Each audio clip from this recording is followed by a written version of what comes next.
ایک صوفی کی زندگی میں عام آدمی کے لیے کیا پیغام ہے؟ یقین جانے اگر آپ اس کو سمجھنے کی جاننے کی کوشش کریں تو آپ صوفیہ کی زندگی سے فیض حاصل کر سکتے ہیں۔ آئیے صوفیہ کا احترام کریں اور احترام کروائیں اور انہیں سمجھنے کی کوشش کریں۔ الحمدللہ رب العالمین الرحمن الرحیم، اللہم صلی علی محمد وعلی آل محمد۔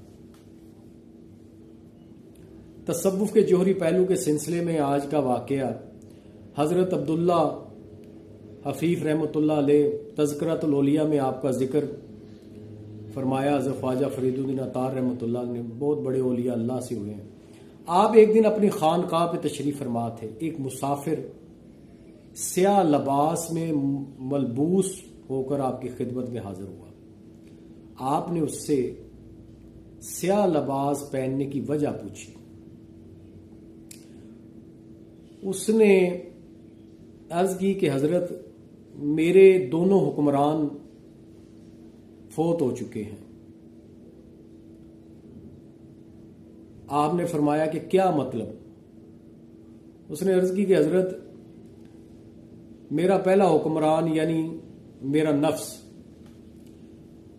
اور میرا دوسرا حکمران یعنی تکبر، وہ دونوں وفات پا چکے ہیں، اس لیے میں نے ماتمی لباس پہن رکھا ہے۔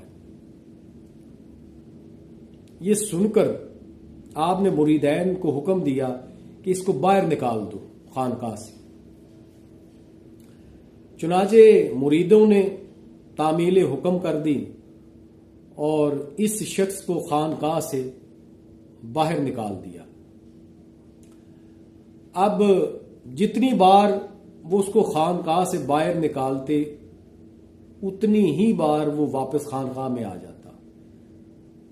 اسی طرح کرتے کرتے 70 مرتبہ اس کو خانقاہ سے باہر دھکیلا گیا اور وہ 70 مرتبہ واپس خانقاہ میں حاضر ہوا حضرت عبداللہ حفیظ رحمۃ اللہ کی خدمت میں۔ جب آپ نے یہ عمل دیکھا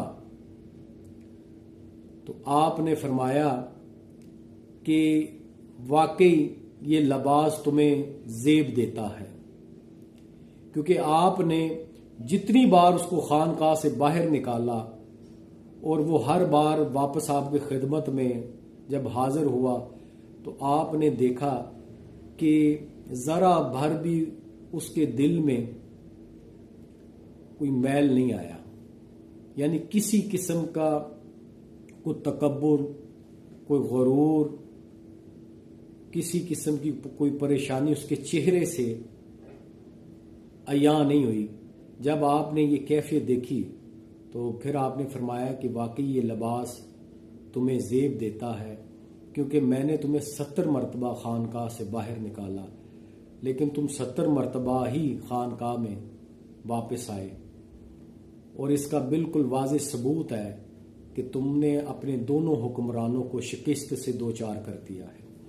اب اس واقعے کا جو جوہری پہلو ہے نا وہ بڑا دلچسپ ہے۔ اب آپ دیکھیں کہ یہ اس مسافر کا ٹیسٹ تھا، وہ ٹیسٹ وہی لیتا ہے استاد جو خود اس ٹیسٹ سے گزرا ہو۔ چونکہ حضرت عبداللہ حفیظ رحمۃ اللہ خود ایک بہت بڑے اولیاء اللہ میں سے تھے، تو جب آپ نے اس سے سیاہ لباس پہننے کی وجہ پوچھی، یعنی سوگ میں رہنے کی وجہ پوچھی، تو اس نے کہا جی میرے دونوں حکمران فوت ہو چکے ہیں، یعنی میں نے ان کی نفی کر دی، اپنی ذات سے نکال باہر کیا ہے۔ آپ نے اس ٹیسٹ کے سلسلے میں اس کو بار بار خانقاہ سے باہر نکلوایا اور وہ بار بار واپس خانقاہ میں آیا۔ اب ایک تو یہ پہلو ہے، دوسرا پہلو یہ کہ مریدین نے بھی دیکھا، ان کو بھی یہ سبق ملا کہ جب آدمی اپنے نفس پر اور اپنے غرور اور تکبر پر قابو پا لیتا ہے، کنٹرول کر لیتا ہے، تو پھر اس پہ کوئی چیز جو ہے وہ حکمران نہیں ہو سکتی۔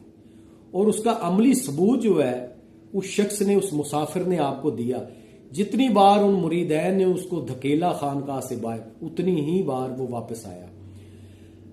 یہ دوسرا جوہری پہلو ہے کہ مریدین کو بھی تعلیم دی کہ دیکھو یہ جو کہہ رہا ہے اپنے قول میں، یہ صرف قول کی حد تک نہیں، اس نے کر کے بھی دکھایا، اور ان مریدین نے بھی دیکھا کہ ذرا برابر اس کے چہرے پہ جو ہے وہ کسی قسم کی کوئی پریشانی نمودار نہیں ہوئی۔